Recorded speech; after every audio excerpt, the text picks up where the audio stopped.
इस अंधे आदमी ने सबके सामने राजा को आमने सामने की लड़ाई के लिए चैलेंज किया।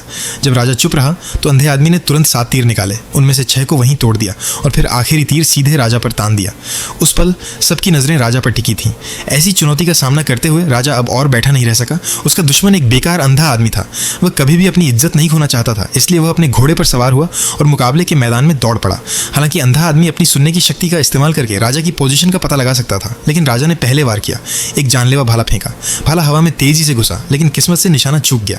अंधे आदमी ने अपना धनुष कसकर पकड़ा, एक गहरी सांस ली और एक बार फिर निशाना लगाने से पहले खुद को संभाला। ये उसका आखिरी मौका था। हालांकि राजा पहले ही समझ गया था कि अंधे आदमी को सुनने पर कितना भरोसा है। वह सांप की तरह घूम रहा था, लगातार अपनी पोजीशन बदल रहा था। खुरों की एक दूसरे पर अजीब तरह से चलने की आवाज़ से अंधे आदमी का ध्यान लगाना मुश्किल हो गया। अपनी चाल कामयाब होते देख राजा ने अचानक अपना तरीका बदला और साइड से हमला करने के लिए अपने रकाब खोल दिए। इस चाल ने सबको चौंका दिया, लेकिन अंधे आदमी को पहले से ही इसका अंदाजा था। इस टकराव के दौरान उसने रकाब की हल्की सी खड़खड़ाहट पहले ही महसूस कर ली थी। वह अचानक राजा के बाईं ओर कूदा। हवा में रहते हुए उसने अपना तीर छोड़ा। तीर बहुत तेजी से निकला। राजा को कुछ सोचने का भी समय नहीं मिला और वह अंधे आदमी के तीर से गिर गया। सबको लगा कि अंधा आदमी आज़ाद होकर निकल जाएगा, लेकिन तभी लोहे के गेट से एक तेज चीख निकली और एक बड़ा शेर अखाड़े में आ गया। भीड़ घबरा गई, लेकिन उन्होंने इस अंधे आदमी की काबिलियत को बहुत कम आंका था। जैसे ही शेर हमला करने वाला था, उसने शांति से अपनी सुनने की शक्ति से शेर की जगह का अंदाज़ा लगा लिया, लेकिन शेर ने उसे काट लिया। जल्द ही शेर ने फिर हमला किया।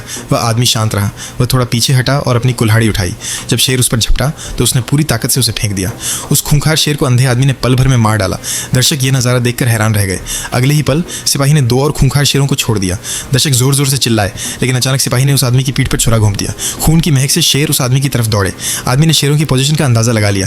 एक शेर ने उसे जमीन पर गिरा दिया, लेकिन वह आदमी के लिए एक जाल था। फिर दूसरा शेर उसे घसीट कर ले गया। वह आदमी शेर का खाना बनने वाला था। किस्मत से उसने जमीन पर पड़ा हथियार पकड़ लिया और खंजर शेर के शरीर में घोंप दिया। फिर उसे हैंडल की तरह खींचकर शेर पर चढ़ गया। शेर दर्द से दहाड़ा। उस आदमी ने एक ही वार में लड़ाई खत्म कर दी।